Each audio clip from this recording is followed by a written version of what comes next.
Senhor, abra os nossos olhos e o nosso coração para entender aquilo que vamos conversar nesta manhã. Pedimos isso pelo Teu Espírito, oramos em nome de Jesus. Amém. Culto doméstico. De onde veio essa ideia? Eu não sei quantos nasceram na igreja. Quando eu falo nasceu na igreja, é assim. Foi batizado quando era criança, viveu a vida inteira na igreja. E quando você foi batizado, seu pai ou a sua mãe, se esse é o cenário que você cresceu, eles querem prometer aqui na frente, como vocês já viram, uma das coisas que a gente promete quando nós somos batizados é que os nossos pais irão criar um ambiente na nossa família que possibilite nós crescermos aprendendo da palavra de Deus. Então, por causa disso, é muito comum você ouvir que na casa dos crentes existe o chamado culto doméstico. Para quem não tem uma casa de crente, ou só você é crente na casa, seu pai, sua mãe não são crentes, isso não é possível. Mas quem nunca viu um culto doméstico aqui está mais ou menos isso aqui, ó, a liturgia dele. Tem uma leitura bíblica. Depois eles têm uma leitura devocional, geralmente cada dia. Tinha uma época, antigamente, um tal de chamado manancial do deserto. Me lembra disso? As mulheres geralmente tinham isso, né? Eram devocionais. Você lia o texto e você fazia a sua devocional. Depois, geralmente, tem um momento de explicação, de respostas. Você tem filho em casa. É a hora que vem aquelas perguntas que o pai geralmente não sabe responder. E ele liga para o pastor. Mas geralmente não é um sermão, mas é um momento de resposta. Geralmente eles cantam alguma coisa. E no final tem a lista de oração. Tá? Aliás, a Gisele está tirando foto aqui. Quem quiser isso aqui depois, eu vou mandar no final tudo, tá certo? Não precisa. Não se preocupe com a vossa oração. Estou brincando, Gisele. Mas, então, a necessidade disso, então, ela vem do expediente básico que você, eu, que somos pais, nós prometemos diante de Deus que nós criaríamos um ambiente propício para que o nosso filho, a nossa filha crescesse, criando a apreciação pelo temor do Senhor. Então, aí estão. Quais são as perguntas que eu coloco em relação a esse padrão de culto infantil, de culto doméstico que nós temos hoje? 3 perguntas que eu tenho basicamente. Primeira, esse modelo, ele atinge o objetivo proposto? Não precisa responder, mas pense nisso. Segundo, esse modelo, ele funciona em todas as fases de desenvolvimento da criança. Uma criança que tem, por exemplo, 4 anos de idade, ela talvez se assentaria com mais facilidade com os pais para ler o texto bíblico. Mas quando ela tiver 14, não é só porque ela pode ou não querer mais assentar-se para ler, mas a dinâmica da família pode ser outra. A dinâmica dos pais pode ser da casa.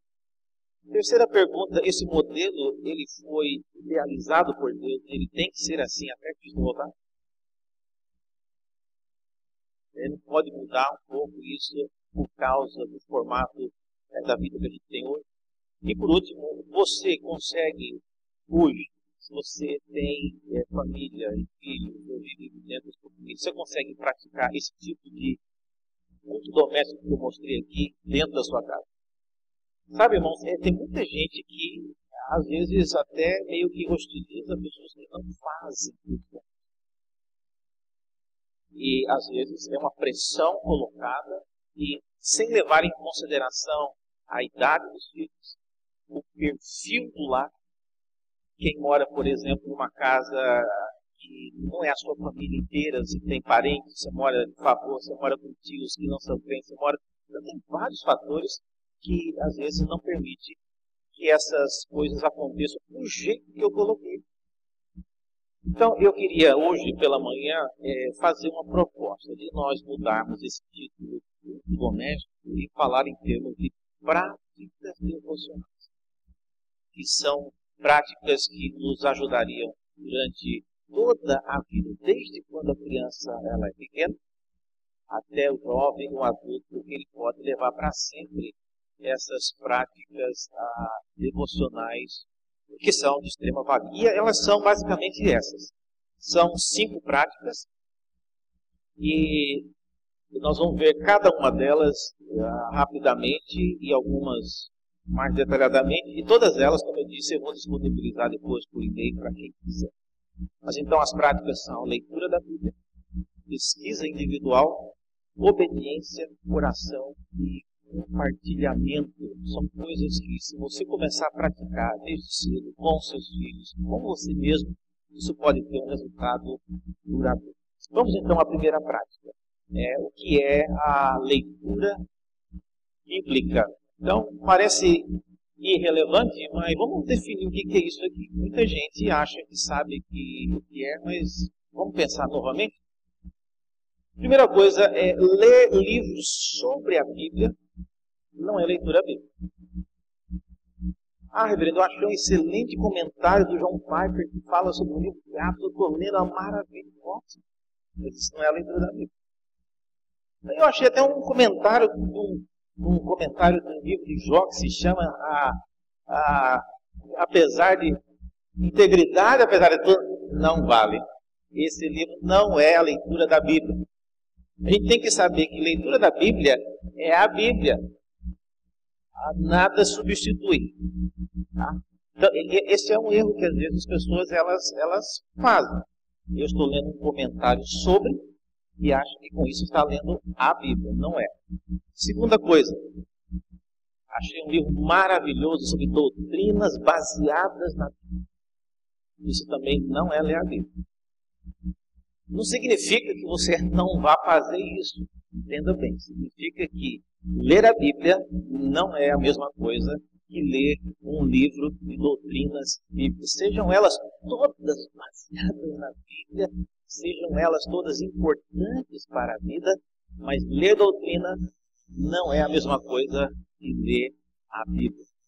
É outra coisa diferente. Certo? Com isso aqui, há uma famosa história de um soldado que ele encontrou um grupo de cartas que foram enviadas por sua mãe enquanto ele estava na guerra. E depois a mãe veio falecer. Ele não conheceu mais a mãe depois que ele foi para a guerra. Não viu mais a mãe depois que foi para a guerra.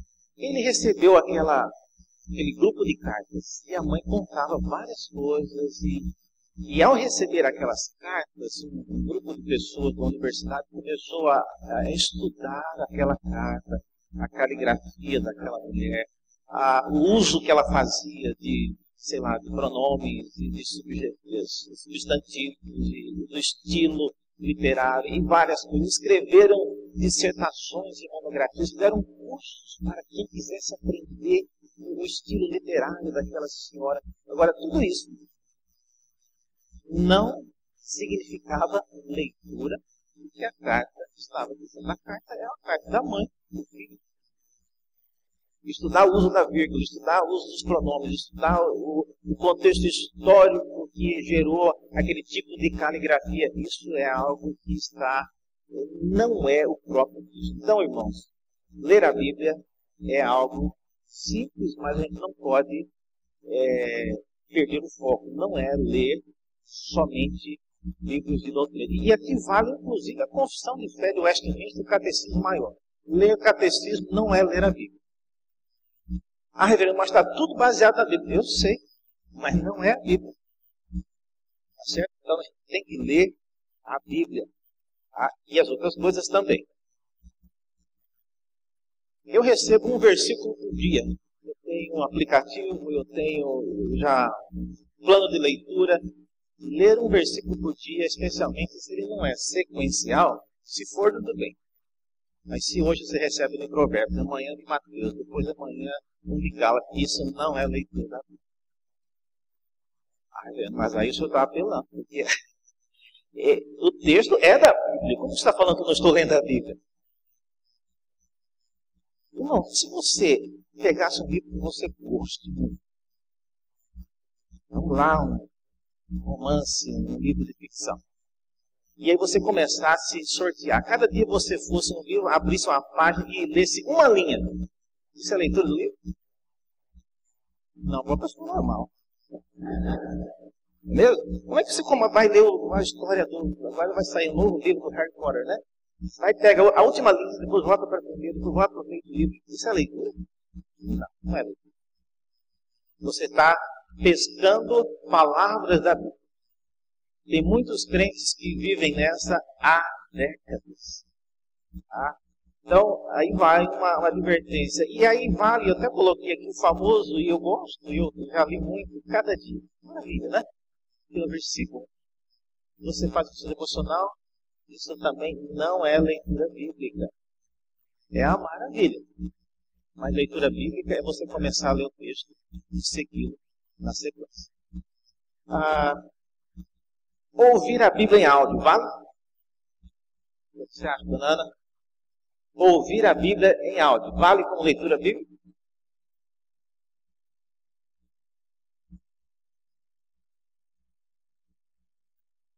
Perguntar para quem é seminarista, né? Geimar. Não, estou brincando. Tiago, parece uma pessoa inteligente, mas ouvir a Bíblia em áudio, vale como leitura da Bíblia?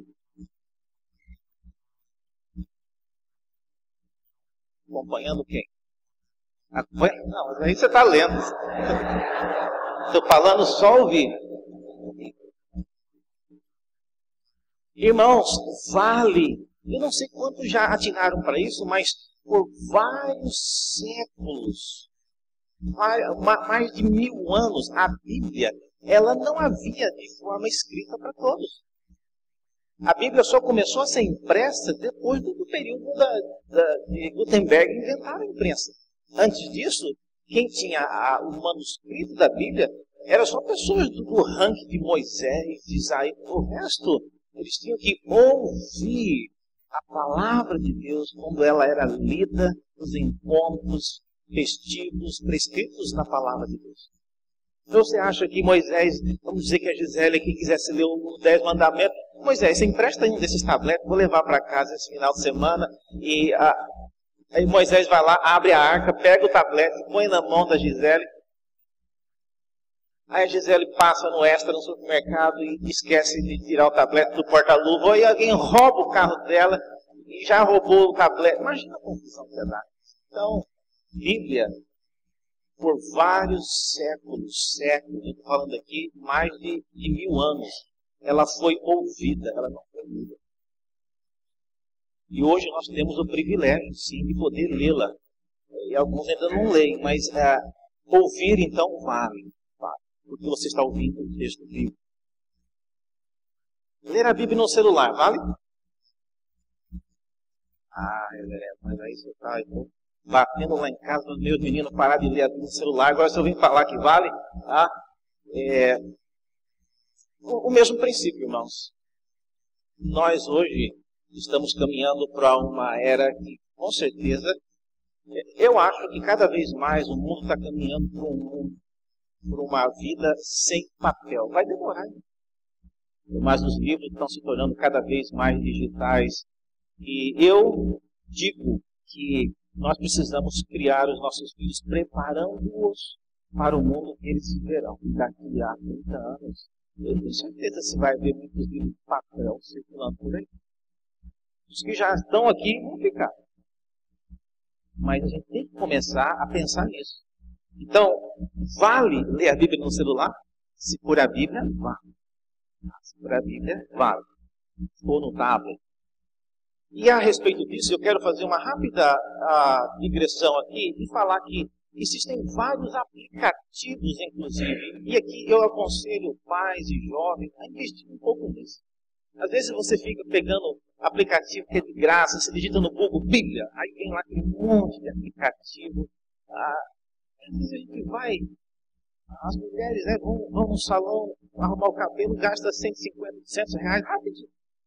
Um programa desse aí, se você pagar R$80, são programas bons, que não estão de graça, tem ferramenta. Um deles é esse aqui. Depois eu vou mostrar para vocês, quem quiser. Mas esse programa, por exemplo, ele permite você ler o texto com mapa, você pode sublinhar, você pode comparar versões, e você guarda aquilo que você está fazendo. Você pode comprar outros livros, outras versões, mas isso não é de graça. Ah, e quem tem costume de só baixar app de graça, se para jogar, tudo bem. Agora, se é uma coisa de investimento para a sua vida, para a vida, para estudo, vale a pena. Vale a pena. Compre as coisas, não fique pegando só coisa de graça. Isso é algo importante. E essa é uma sugestão boa que eu dou. Uma sugestão melhor para quem quer avançar ainda mais, tem um programa que se chama Logos. Todos eles estão disponíveis para Google Play e para iOS. Esse Logos, ele é tão avançado que a gente tem medo de mostrar que eu estou dando um tiro no pé. Porque um crente que pegar um software desse, se tiver tempo, logo ele fica melhor que muitos pastores. Porque é uma ferramenta poderosíssima de pesquisa, de análise de termos. E eles vendem hoje no Brasil com pacotes de vários tamanhos, de vários preços. Mais uma vez, não é de graça. Mas tem muita coisa que a gente faz obrigado que também não é de graça, né? Então, aqui são sugestões de você investir, já que você caminha para um mundo que tem muitos celulares e iPad, faça isso. Dê de presente para o seu namorado, para o seu filho, um aplicativo pago, certo? Excelente. Tá? E aí, como eu disse, se você digitar aí, existem milhares de aplicativos, milhares. Tá? E eu sei que a hora que eu terminar aqui, alguém vai mostrar. Pastor, eu tenho esse aqui, o que o senhor acha? Como eu disse, existem vários, mas a vantagem dos que são pagos é que você pode guardar as informações que você anota. Tá bom? Bom, de volta à nossa tarefa. O que é a leitura da Bíblia, então? Em termos gerais, nós temos na Bíblia 1.189 capítulos. Beleza? Pois é, esses capítulos eles estão divididos em duas partes. O Antigo Testamento tem 929 capítulos. Isso aí dá 78% da Bíblia. E o Novo Testamento tem 260. Então, você vê aí que não é uma coisa proporcional. Geralmente, os planos de leitura não colocam isso aí. Um capítulo por dia, você vai ler a Bíblia em 3 anos, ou mais de 3 anos. Se você ler 3 capítulos por dia, você lê em 1 ano. Então, se a soma é essa, você lê 2 capítulos do Antigo e um do Novo, em 1 ano você dá para fazer. A questão é, o que você lembrou de tudo que você leu? Várias vezes, irmãos, quando eu era jovem, eu tinha esses planos, eu lia. Às vezes estava com tanto sono que eu lia um versículo.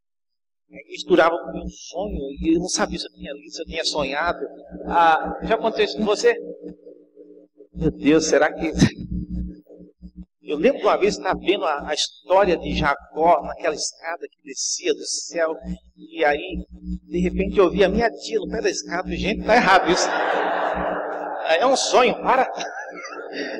Eu já tinha, não estava mais lendo a Bíblia, eu já estava sonhando. O que a minha tia estava fazendo no pé da escada de Jacó.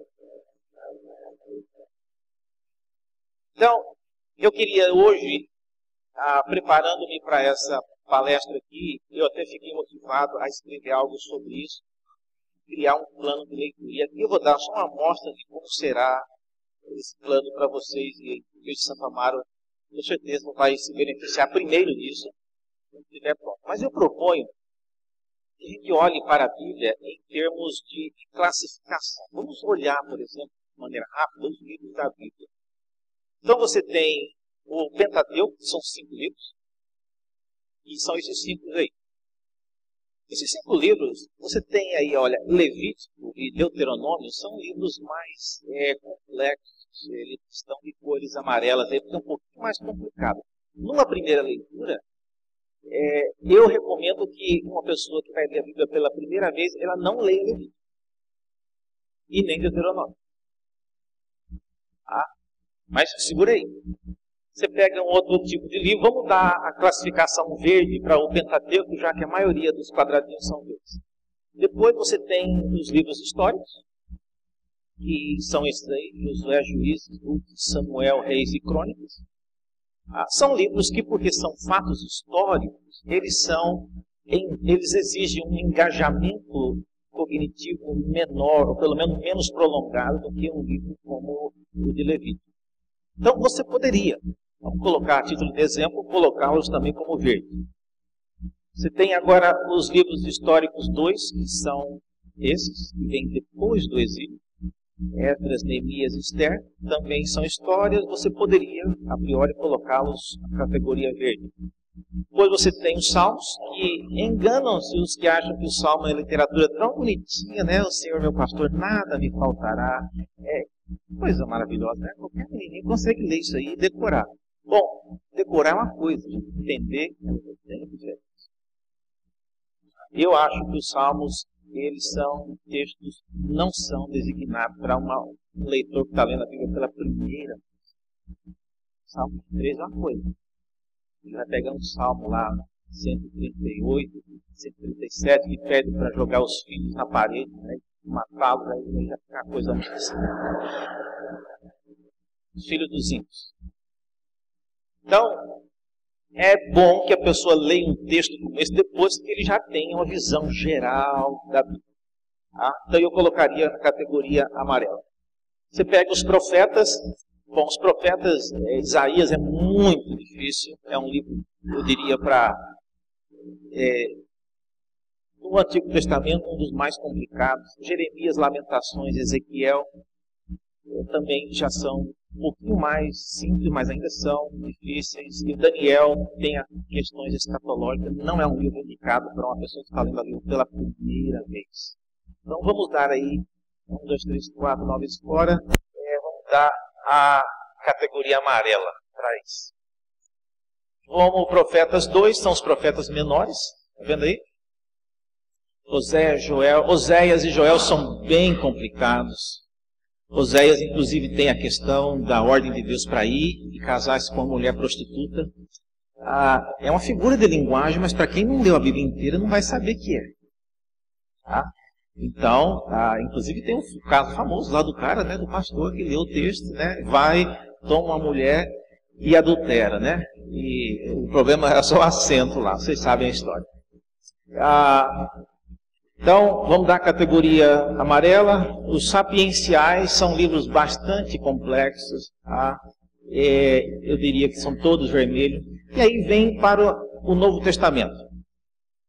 Os evangelhos, isso é só, às vezes, no meio da igreja. Mas se você pergunta, eu perguntei isso essa semana para um colega, ele é especialista no Novo Testamento. Ele confirmou o que eu sempre achei. O Evangelho de João é um dos mais difíceis. Não é recomendado para uma pessoa que está iniciando a fé. Apesar de, às vezes, a gente ver que eles entregam o Evangelho de João, a primeira coisa para o cara ler. Então, não é recomendado. É um dos evangelhos mais difíceis. Os outros, não. Tá? Então, vamos colocar aqui o verde. Depois eu vou explicar por quê. Atos são livros históricos. É um livro histórico também, de menor engajamento cognitivo. E as cartas de Paulo. Aí é muita coisa. Né? Tem as cartas que são mais fáceis, mais difíceis, como Romanos e Coríntios. Efésios é uma carta muito complicada também, Colossenses. Outras que são mais simples, como Tito, que é um testemunho, quase uma carta bem pessoal. Você tem as cartas que não são de Paulo, Hebreus, Tiago, Apocalipse, são epístolas que são, às vezes, bem complexas.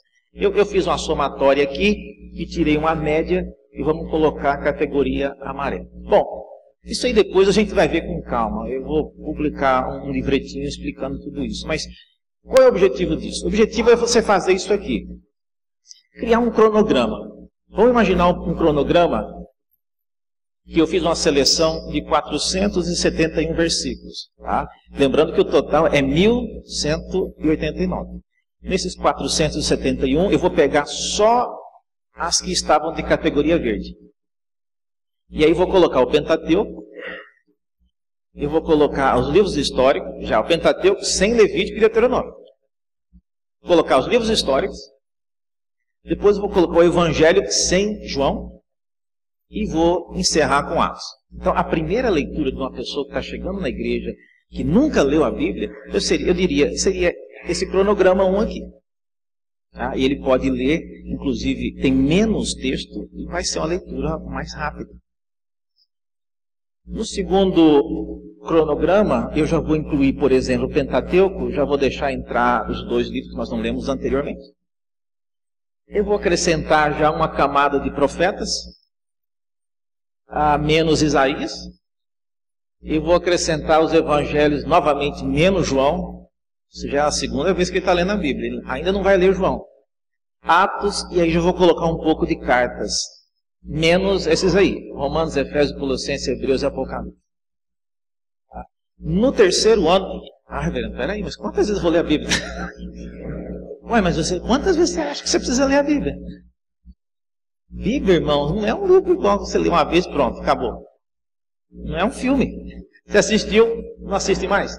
Então, exatamente porque a Bíblia ela precisará ser lida várias vezes, não há essa necessidade, essa sangria desatada que tem que ler tudo já na primeira vez. Não precisa disso.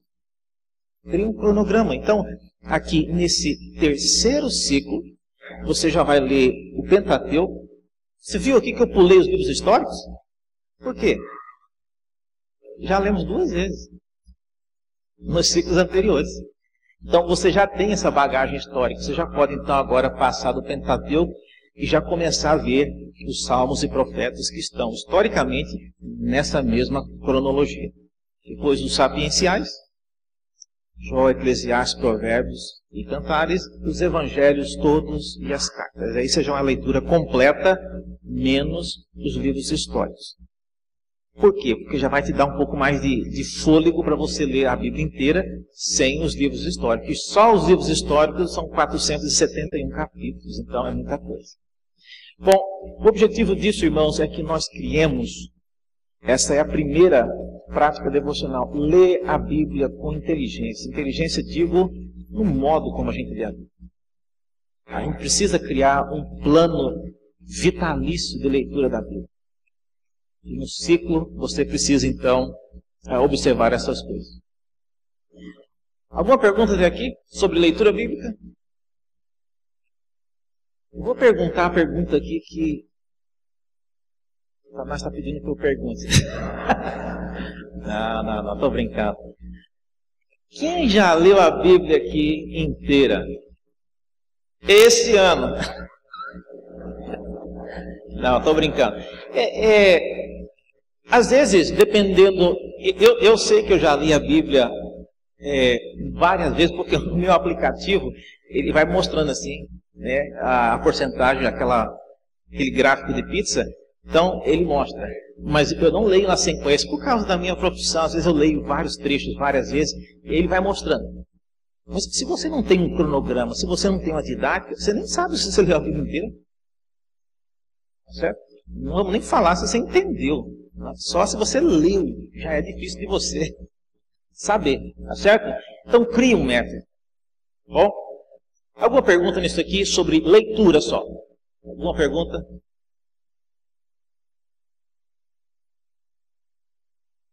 Nenhuma pergunta?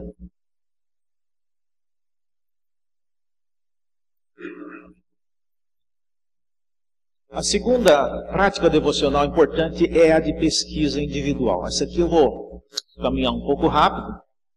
Mas o que é a pesquisa individual? Crentes, eles precisam criar o hábito de estudar e, à medida que eles vão lendo a Bíblia, preocupar-se com isso, o significado de alguns termos e expressões na Bíblia. Certo? Isso acontece em qualquer leitura que você faz. Você não tem que se habituar com alguns tipos de expressões na Bíblia. No seu trabalho, se você não sabe, você pergunta. Então, se você tem uma Bíblia de papel, você tem que anotar. Se você tem uma Bíblia como a de Genebra, estou vendo aqui, geralmente na nota de rodapé tem explicações. Se você tem uma Bíblia de celular, se é um celular daquele que você acessa só online, já tem menos recursos, mas você tem que ter uma maneira de você anotar as coisas e guardar isso. Uma coisa é anotar. outra coisa é guardar.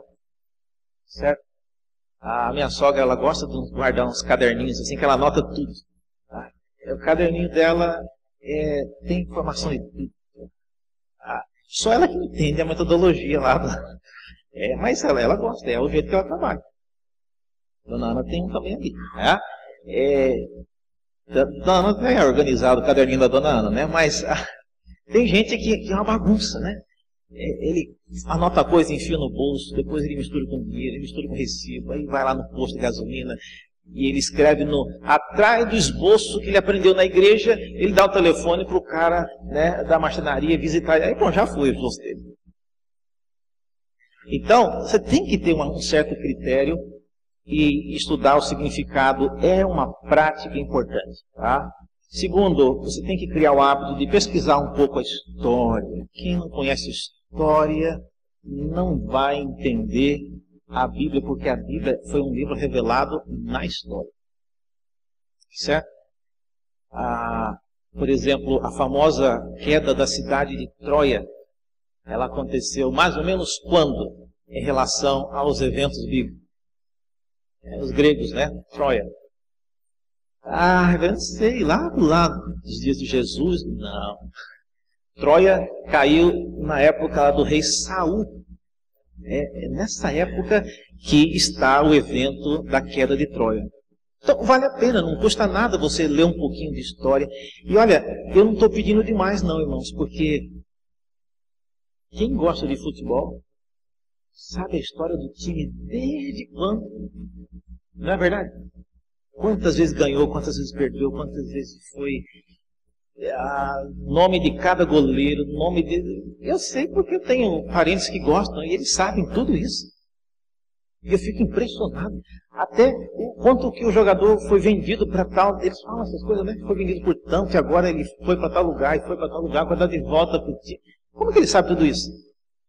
E não sabe nem onde que Paulo nasceu, onde que Tiago morreu. É interesse. É interesse. Então a gente tem que incentivar essa prática devocional de pesquisa individual.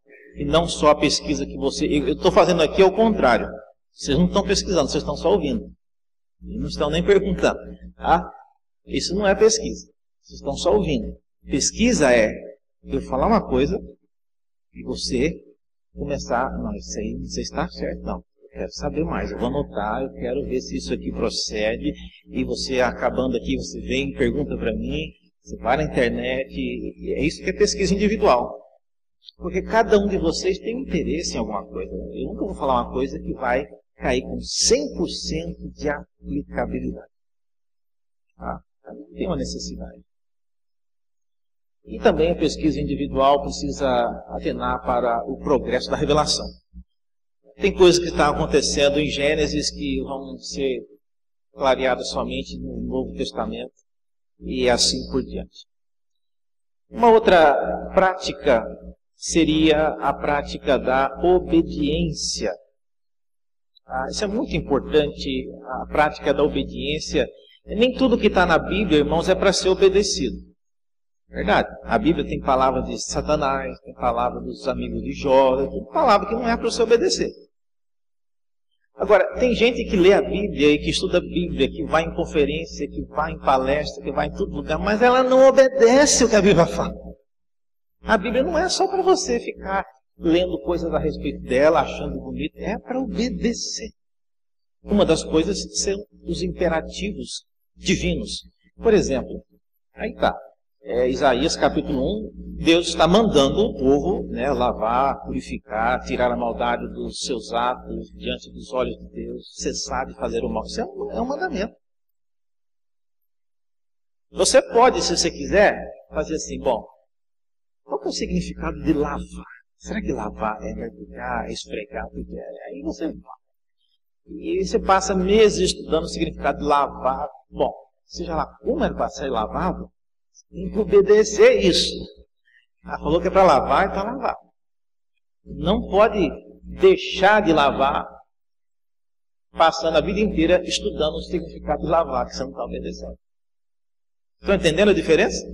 Tem gente que gosta de entrar em debate, saber tudo, para depois começar a obedecer. Não, está errado.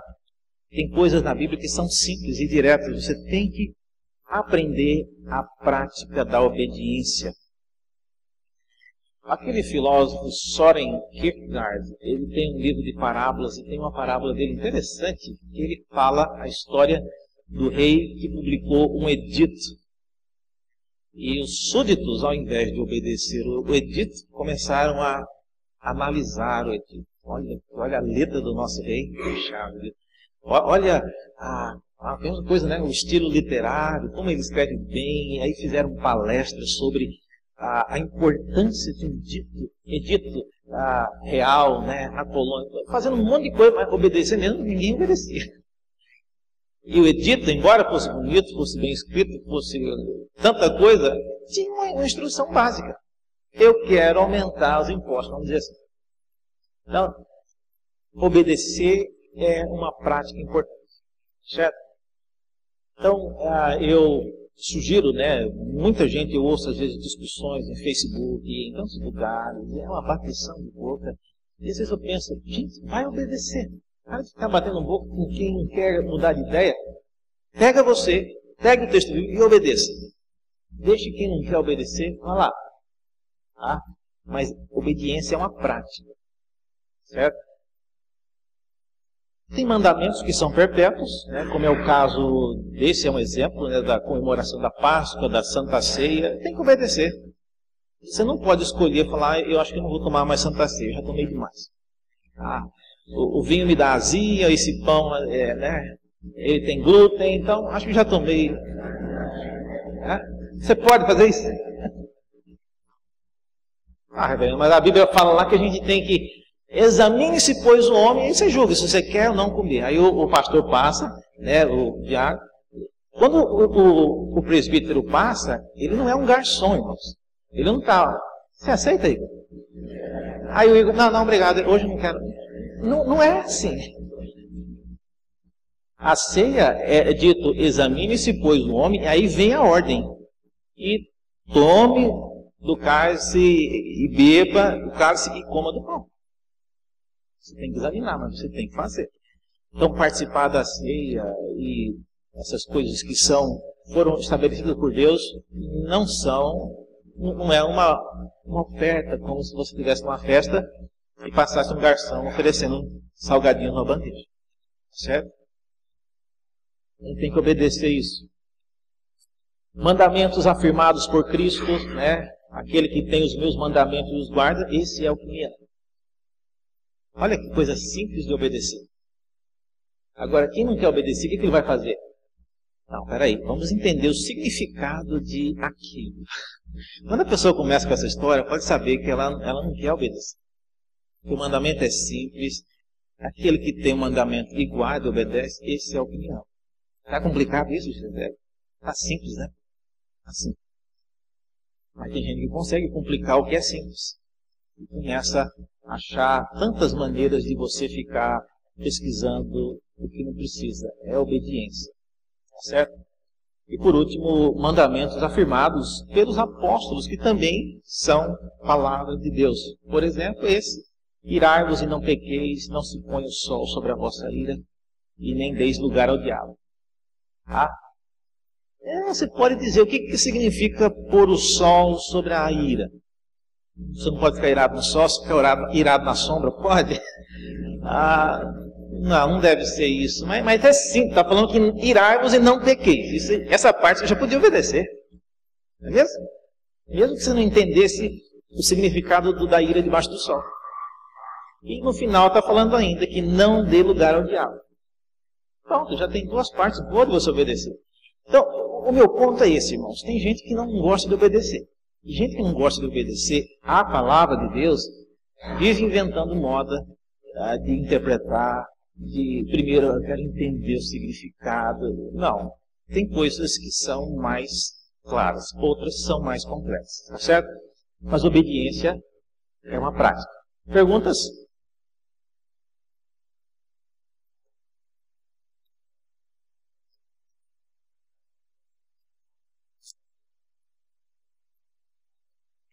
Qual livro que uma pessoa que não é cristã deve começar a ler? Ela está falando que ela começa com as cartas de João. Ah? Não. Não. Primeiro porque já está começando do fim, dona Ana. Ah? Tem que começar do começo. Ah? Quem organizou a Bíblia não fomos nós. Ainda bem, né? Que se fosse, seria uma bagunça. Foi Deus. Então, se ele começou com Gênesis, a gente tem que começar com Gênesis também. Eu disse lá, eu tirei por enquanto Levítico e Deuteronômio. Vocês viram lá. Mas a sequência tem que ser essa. Tem coisas que as epístolas de João vão dizer que tem complexidade que a pessoa que não leu ainda para trás não vai entender. Certo?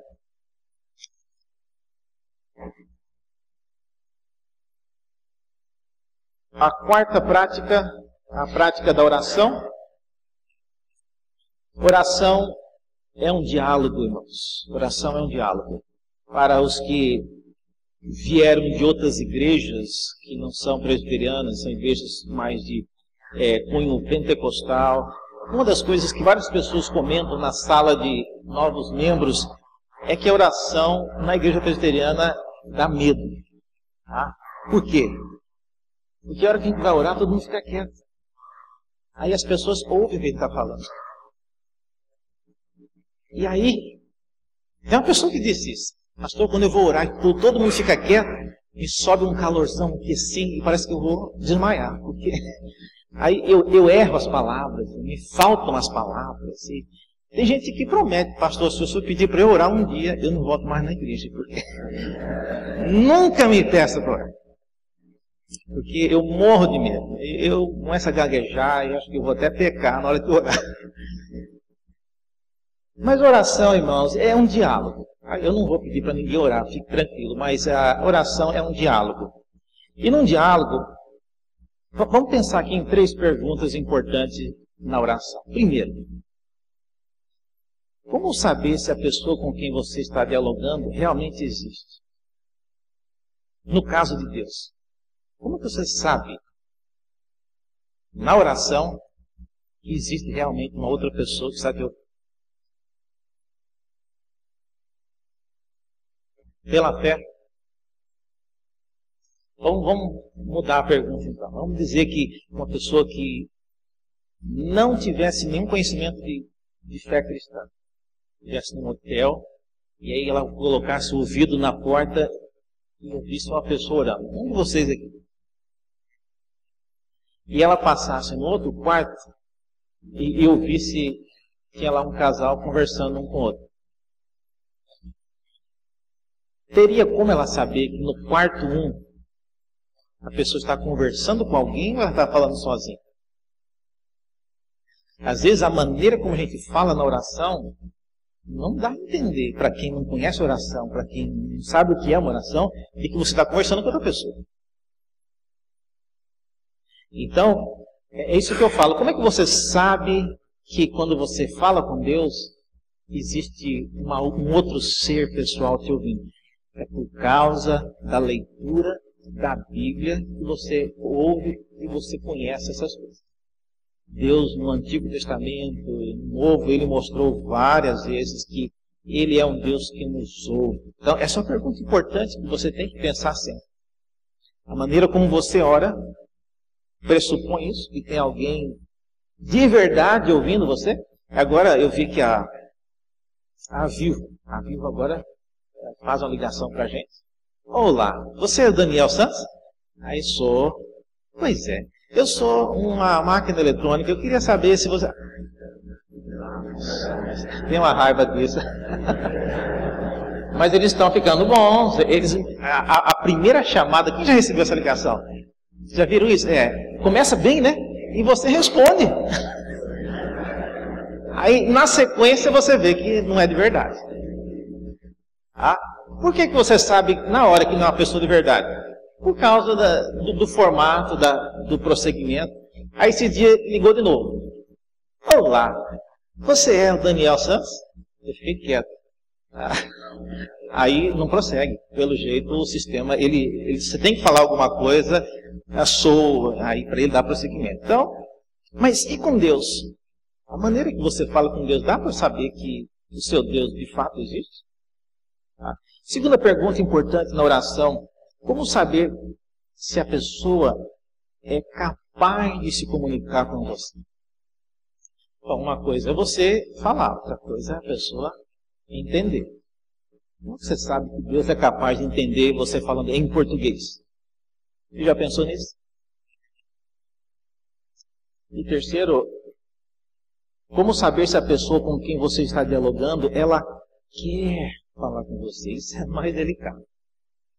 Tá? Você acorda Deus, né, meia-noite a falar com ele, você está sabendo se ele quer falar com você? Tá?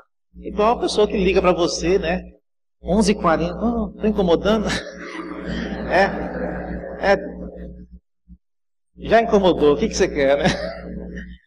Mas, falando sério, irmãos, a gente precisa saber dessas coisas. Embora a gente esteja muito acostumado a orar com Deus, qualquer hora, vamos orar agora com o alimento, todo mundo ora.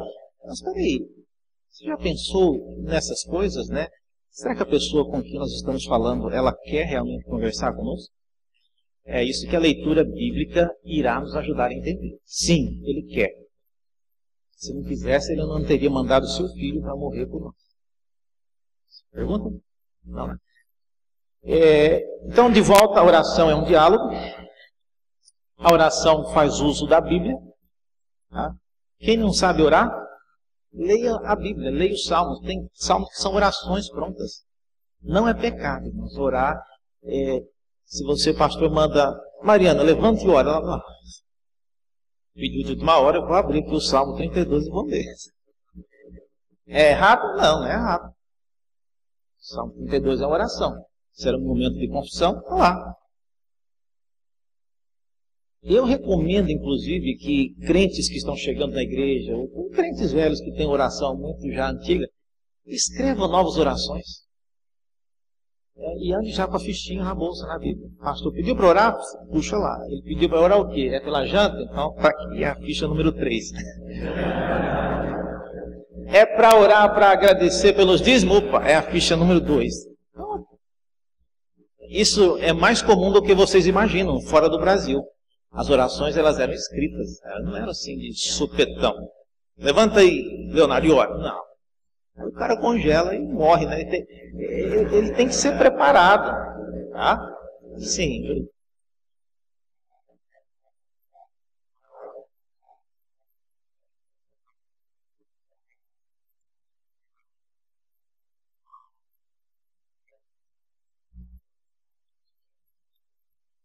Boa pergunta. Rubem, fica em pé aqui fazendo um favor. Vamos ilustrar aqui com o Rubem. Olha para mim. A Bíblia é o meio com o qual nós conversamos com Deus. E ela, Rubem fosse Deus. A Bíblia, ela interpõe a face de Deus. Mas porque eu sei que quem escreveu esse livro aqui foi Deus, quando eu leio, eu tenho que ter esse temor que se eu abaixar aqui o livro aqui, eu vou ver a face de Deus. Então, a gente tem que ter esse senso de, quando lendo o texto da Bíblia, lembrar que a Bíblia não é o fim em si mesmo, mas é a comunicação de um ser pessoal conversando comigo. Tá? E esse ser pessoal, um dia, ele vai se manifestar e nós viveremos para sempre com ele, né? E a Bíblia não é que ela não vai ser jogada fora, não, ela vai ser concretizada. Tá? Mas o Deus que revelou a Bíblia é maior que a Bíblia.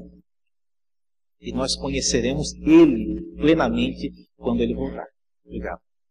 Então, o sentido da oração é esse, é você não perder de vista que você não está conversando nem sozinho e nem está conversando com qualquer outro, está conversando com alguém que deu evidências claras de que ele quer se comunicar com você. Há relatos, por exemplo, no Monte Sinai, que Deus falou pessoalmente com o seu povo. Jesus falou várias vezes que aquele que vê a mim, vê ao Pai. Então, há evidências claras de que Deus, Ele quer e Ele fala conosco. E esse senso de que Ele está nos ouvindo é importante. Júlia, às vezes nós já estamos tão acostumados com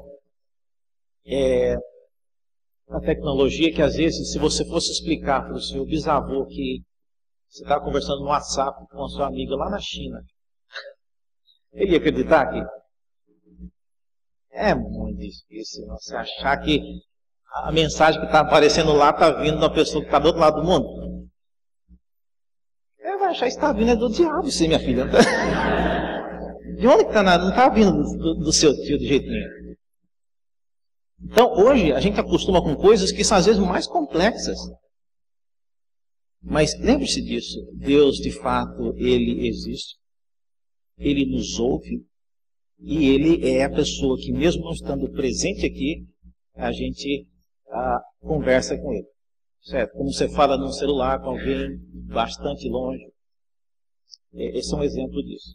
Então, o uso da Bíblia nos treina para orar, nos dá boas palavras e frases. Sim, Marisa.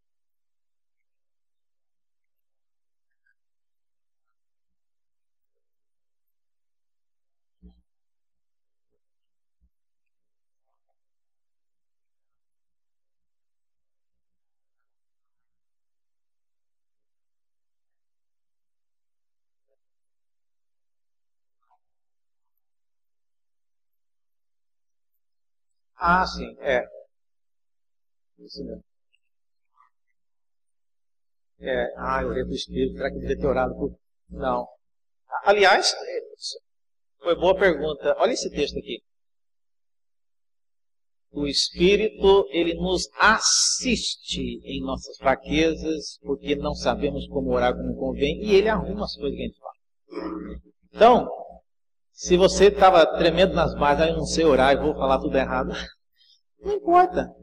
E a sua oração ela não chega diretamente a Deus, ela passa numa antessala e o Espírito vai arrumar tudo, vai conjugar o verbo correto, você usou. Tem gente que preocupa, o pastor mandou orar e você na hora, meu Deus, eu esqueci o nome dele, era Maria, eu falei José, será que Deus vai... Gente, o Espírito está pegando tudo isso aí e dando uma consertada geral. Tá? Você lembra lá do dia que o gringo veio aqui, que eu estava traduzindo? Então, às vezes, para quem não entende inglês, seja o que ele falou, se é bonito ou feio, o que vale é o que eu traduzi. Então, já aconteceu, de às vezes um cara está... Foi aqui nessa igreja. Né? E o tradutor era o próprio que vos fala. Não sei se vocês lembram disso. Era um indiano. E ele estava com um sotaque muito difícil. E não dava para entender o que ele estava falando. E ele estava pregando no Salmo 23. Ele quer saber de uma coisa? Eu já preguei no Salmo 23. Tem ninguém entendendo aqui o que ele está falando. Mas não era o sermão inteiro, não. Era alguns pedaços. E eu lembro que o único que estava me entendendo mais ou menos era o Solano, ele estava aí. Olha que eu entrei pro lado assim, aí o Solano fez assim, né? Não estou entendendo nada que ele está falando. Mas a mesma coisa acontece, irmãos, conosco. Às vezes você elabora tanto na oração e fala tanta coisa bonita, outros falam coisas erradas, mas esse texto é um conforto, olha só. O Espírito, ele nos assiste. E já está falando que ele não sabe orar como convém. E não fala que ele vai ensinar, não. Ele nem perde tempo. Não, ora do jeito que você quiser mesmo. Manda para cá que eu dou a arrumada e repasso para Deus. Tá certo? E quando chega para Deus, chega em forma de gemidos inexprimíveis. Esse gemido a gente não dá conta de fazer. É só o Espírito que consegue fazer isso. Tá bom? Isso é um conforto. Por último, a prática 5, que é a prática do compartilhamento. O desafio de você compartilhar o que você aprende é evite compartilhar uma coisa sem intimidade. Tá?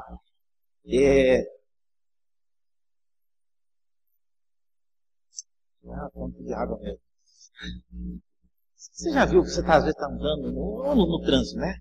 Você abre a janela, a pessoa vem com um papel para você, pega, porque ele tem que pegar no... Eu detesto pegar papel que não sei o que é.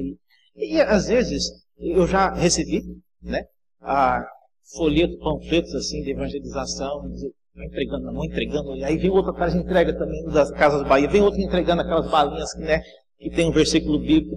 Aí vira uma bagunça. Eu não sou contra distribuir folhetos, entenda. Mas eu acho que uma maturidade cristã, ela precisa buscar essa prática devocional de compartilhar com intimidade. É você chegar no seu trabalho, fulana, nossa, esse final de semana, o cara lá na igreja onde eu vou falou um negócio assim, ó. Aí você fala o que o cara falou. Não precisa fazer o sermão inteiro, não precisa mostrar a Bíblia. Mas mesmo ele falou isso? Falou. E você acredita nisso? E aí você começa, vai devagar. Não começa, mas tem que ter essa intimidade. Certo? Uma vez eu estava no ônibus e tinha um senhorzinho, ele era chinês, e ele estava sentado, eu estava em pé, eu cheguei, fui lá para frente, né, e aí ele estava sentado na cadeira de idoso. Aí ele já puxou conversa comigo. Tá? Não sei, é daqui de São Paulo? Não, eu estou chegando aqui. Aí começou. Eu não estava querendo conversar, né? Mas como era um senhor de idade, por respeito, vamos conversar. E aí a conversa vai, a conversa vem, ele começou a falar que o pai dele era pastor. E já vem, né? Esse cara vai querer me evangelizar aqui. Não demorou 200 metros, né? Ele perguntou se eu conhecia o plano da salvação. Mas ele contou a história dele antes. O pai dele foi para a guerra, que ele veio para cá nos anos 30, não sei o quê. Interessante. Mas aí, a hora que ele viu que eu era crente, né? Não, eu sou evangélico. Então, senta para lá, deixa alguém sentar aqui. Ele queria, logicamente, eu admirei Mas é importante você compartilhar com intimidade. E outra coisa, compartilhe o que você crê e obedece já. Não compartilhe aquilo que você não crê ainda. Porque isso faz diferença na vida das pessoas. Certo? Então, aí estão as 5 práticas e elas poderiam nos ajudar bastante na nossa vida devocional. Certo? Mais do que simplesmente o culto doméstico, você criar práticas que na vida do seu filho, da sua filha, vão permanecer para sempre e terão um fruto bem mais proveitoso. Quem quiser depois esse material, é só mandar um e-mail para esse e-mail aí, que eu respondo. E o preço é um sneaker para cada um que mandar. Nossa, aí eu vou morrer, né? Perguntas, irmãos? Já estamos encerrando? Sim.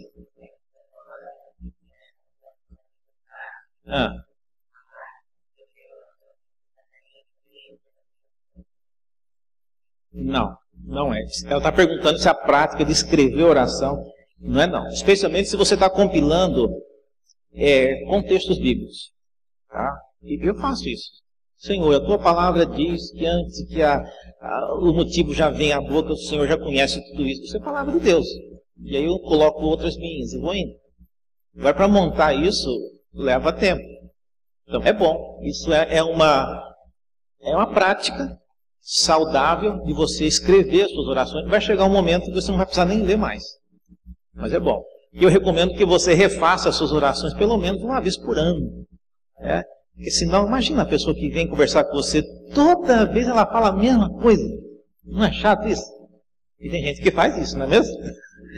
Chega para você para falar do time dela, para falar do não sei o quê. Então, escrever a oração é uma boa prática. Sim.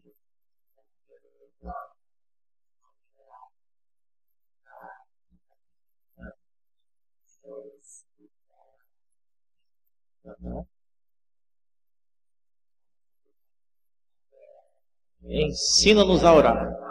É correto pedir para Deus ensinar-nos a orar? Eu pensei isso. Naquele versículo lá que o Espírito, ele nem ensina. Não, manda do jeito que está. Eu arrumo daqui e repasso para Deus. Eu acho que esse é o princípio maior. Todavia, o Senhor nos ensinou a oração do Pai Nosso. É um caso. Tem várias orações nos Salmos que ensinam-nos a orar lamentando, orar agradecendo, orar extravasando alguém que está deprimido. Então tem várias orações nos Salmos. Tá? Mas eu não preocuparia tanto com isso. Lá atrás a Paula, mas tem aqui primeiro, Paula, mais uma. Você? Duas coisas.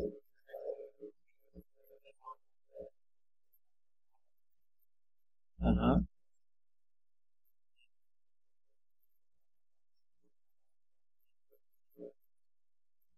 Escrever oração não seria muito repetitivo? É para uso só particular ou uso aqui na igreja? Irmãos, não é repetitivo. Você que não escreve oração, às vezes repete do mesmo jeito. Mesmo. Se eu pedir para o Igor, ora pelo almoço, às vezes vai ser o mesmo. Como diz o jovem lá da igreja lá em Goiânia, faça mal, faça bem, em nome de Jesus, amém. Nessa oração. Oração para a hora do almoço, né? Então, às vezes a gente acha que não escrevendo, ela vai ser mais natural. É engano. Então, escrever ajuda você não ser uma coisa repetitiva. Ao escrever, você cria novas ideias. Então, não é errado, e eu recomendo, inclusive, para quem está começando, tenha as suas fichinhas de oração. Certo? Paulo.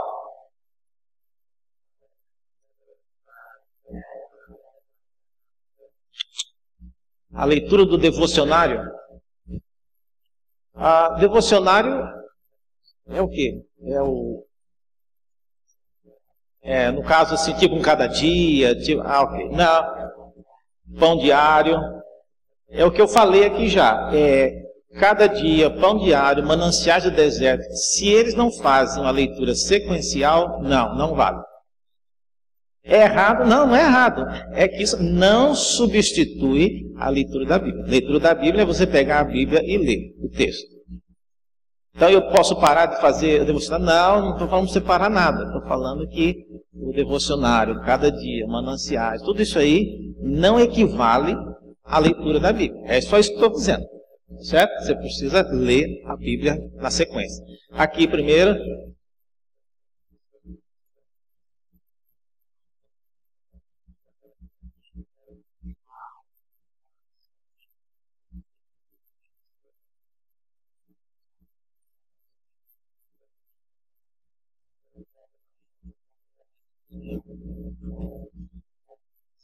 Ele está falando que seria melhor ler o livro de Atos de 1 a 7 só, né? E você medita mais do que ler o livro inteiro, né? Bom, lembrando, leitura da Bíblia, como eu disse, não é uma coisa que você vai fazer uma vez só na vida. Você vai ler várias vezes, a vida inteira. Então, numa primeira camada, leia o Atos inteiro, porque você não vai precisar ler, por exemplo, todas as epístolas, você não vai precisar ler o livro de Salmos inteiro, você não vai precisar, você tirou várias coisas. Então, dá tempo de você ler o livro de Atos inteiro. Então, e livros, irmãos, tem que ser livro inteiro. Quem que começa a ler um livro, um romance, e chega no final, não sabe se a pessoa vai casar, se vai morrer, se vai... E aí pronto, você para o livro. Não, de jeito nenhum, você não para enquanto você não vê se a pessoa casou, se morreu, ou se... o que aconteceu, não é mesmo? Então tem que ter o desfecho final. Olha, eu já estou com fome, já bateu 2 sinais, eu já ouvi. Mas, tem mais perguntas? A Júlia tem... Você já perguntou uma vez, Júlia, então... Sim. Eu não estou ouvindo, peraí.